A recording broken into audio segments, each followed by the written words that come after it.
Baiklah, Assalamualaikum warahmatullahi wabarakatuh. Perkenalkan, saya Agnesia Sembari Aldestu sebagai moderator. Kami dari kelompok 314 akan menjelaskan materi tentang daya beda dan tingkat kesukaran. Baiklah, sebelum itu, perkenalkan anggota kelompok 14. Yang pertama, pemateri Cici Rike Paramida, dan pemateri kedua, Aditya Fitri. Baiklah, untuk menghemat waktu, yang pertama yaitu menjelaskan tentang daya benda yang akan dijelaskan oleh Cici. Kepada Cici, dipersilahkan.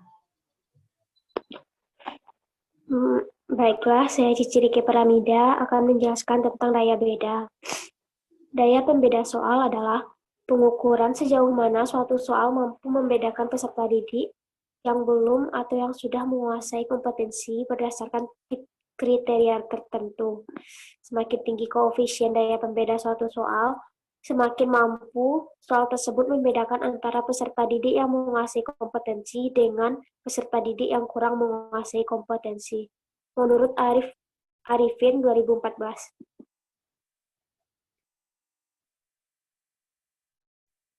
Baiklah, selanjutnya tentang langkah-langkah menghitung daya beda soal sebagai berikut.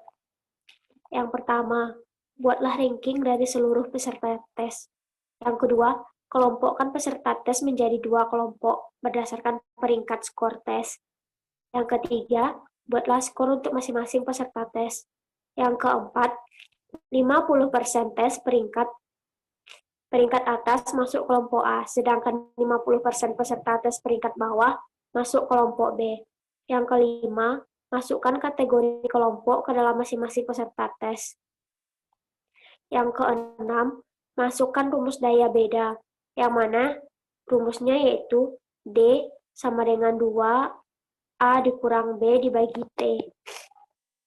Yang ketujuh, hasil perhitungan daya beda konfirmasikan dengan kategori daya beda soal, dan berikan rekomendasi sesuai dengan kriteria.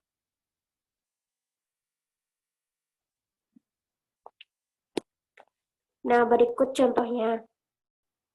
Jumlah peserta tes kelompok atas yang benar 20. Jumlah peserta tes kelompok bawah yang benar 8. Jumlah keseluruhan peserta 40 orang. Maka IBD soal adalah, nah, rumusnya sebagai berikut. IBD sama dengan 20 dikurang 8 dibagi 1 dibagi 2 dan dikali N. Dibagi setengah maksudnya.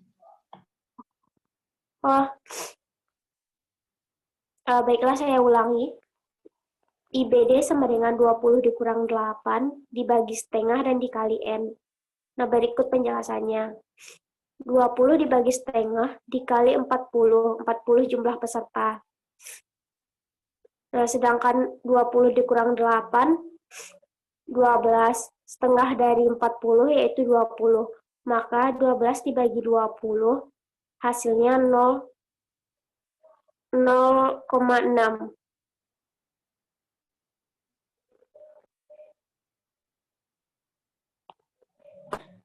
Nah, berikutnya hasil perhitungan tingkat daya pembeda soal dapat dikategorikan menjadi 4 sebagai berikut.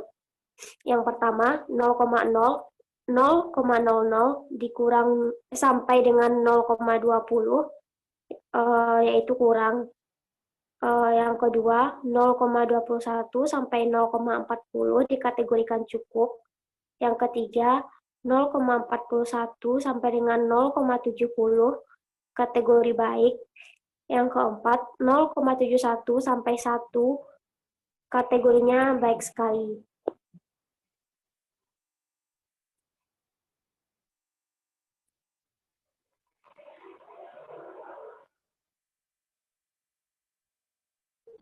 Baiklah, terima kasih kepada Cici yang telah menjelaskan tentang daya beda.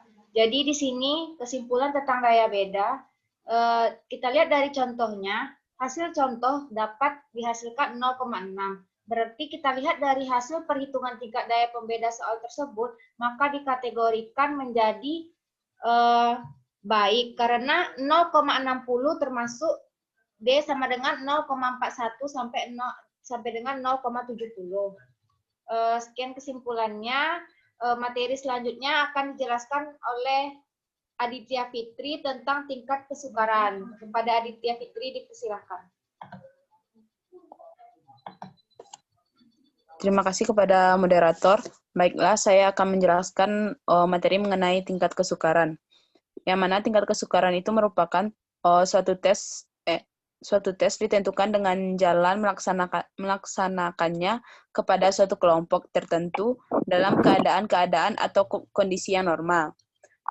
Menurut Witterington, tingkat kesukaran suatu tes bagi suatu kelompok tertentu dapat dinyatakan dengan menyebutkan persentase dari skor rata-rata yang dicapai oleh kelas itu terhadap skor maksimum yang mungkin dicapai. Yang mana rumusnya yaitu DK sama dengan 100% dikurang M dibagi SMI dikali 100%. Yang mana DK itu adalah derajat kesukaran, M sama dengan mean atau angka rata-rata, sedangkan SMI itu merupakan skor maksimal ideal. Yang mana contohnya akan saya jelaskan, yang mana misalkan dicontohkan skor maksimal ideal suatu soal atau suatu item itu adalah 3. Skor rata-rata yang dicapai anak-anak dalam tes tersebut adalah 2,4.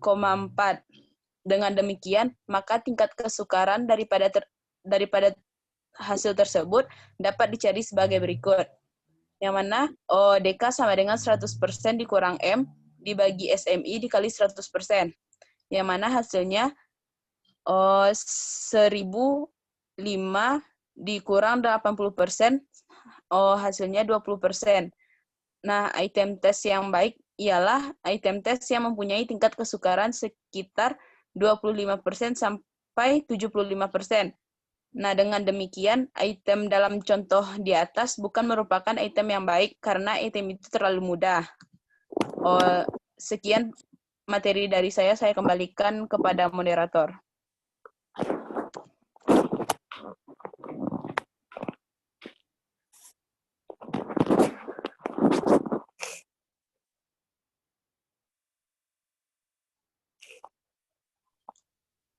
Nes, suaranya Nes.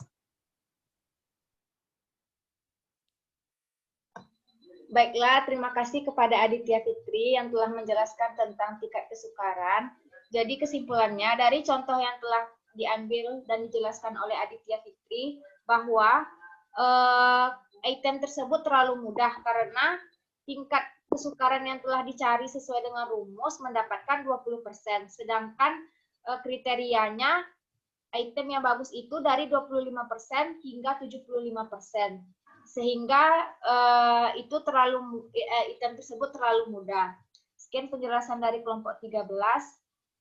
Saya Agnesia sebagai moderator undur diri. Assalamualaikum warahmatullahi wabarakatuh.